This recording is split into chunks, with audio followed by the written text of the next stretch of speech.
السلام علیکم ناظرین، انفو سپیکر کی جانب سے ایک نئی ویڈیو کے ساتھ آپ کی خدمت میں حاضر ہوں۔ ناظرین، آج کی ویڈیو میں میں آپ کو طارق عزیز کی زندگی کے بارے میں چند خاص معلومات بتاؤں گا، ان کے چند ٹویٹس اور خاص طور پر ان کا مشہور زمانہ فقرہ دیکھتی آنکھوں سنتے کانوں آپ کو طارق عزیز کا سلام پہنچے، اس فقرے کے پیچھے ایک خاص لاجک کیا تھا، یہ سب چیزیں جانیے اس ویڈیو میں۔ اس سے پہلے آپ سے گزارش ہے کہ میرے چینل کو ضرور سبسکرائب کریں اور ساتھ میں بیل آئیکن کو ضرور پریس کریں۔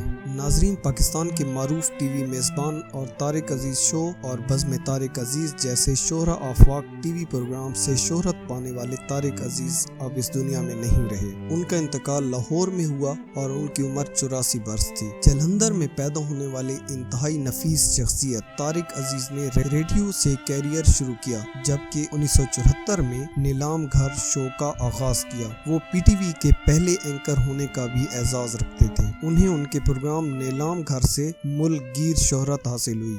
40 برس سے زیادہ عرصے تک جاری رہنے والے اس پروگرام کو بعد ازاں بزم طارق عزیز کا نام دے دیا گیا۔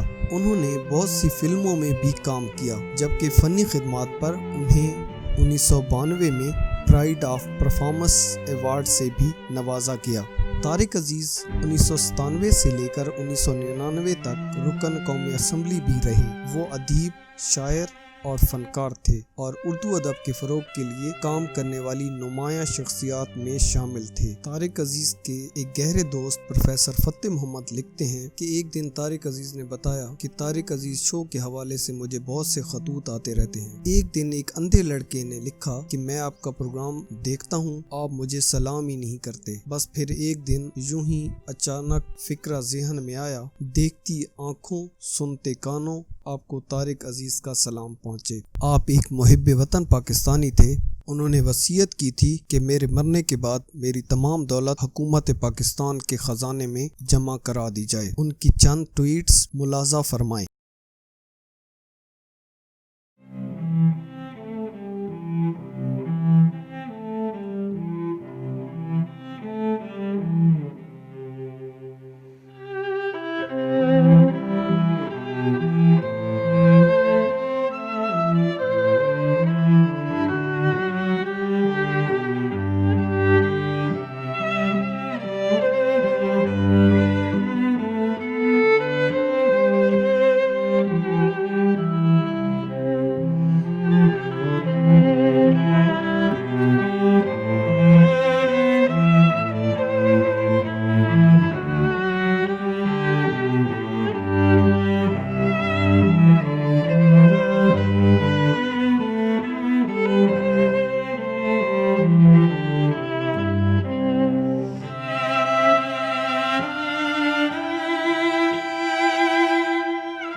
اللہ تعالیٰ سے دعا ہے کہ اللہ تعالیٰ ان کی مغفرت فرمائے اور جنت میں اعلیٰ مقام عطا فرمائے، آمین۔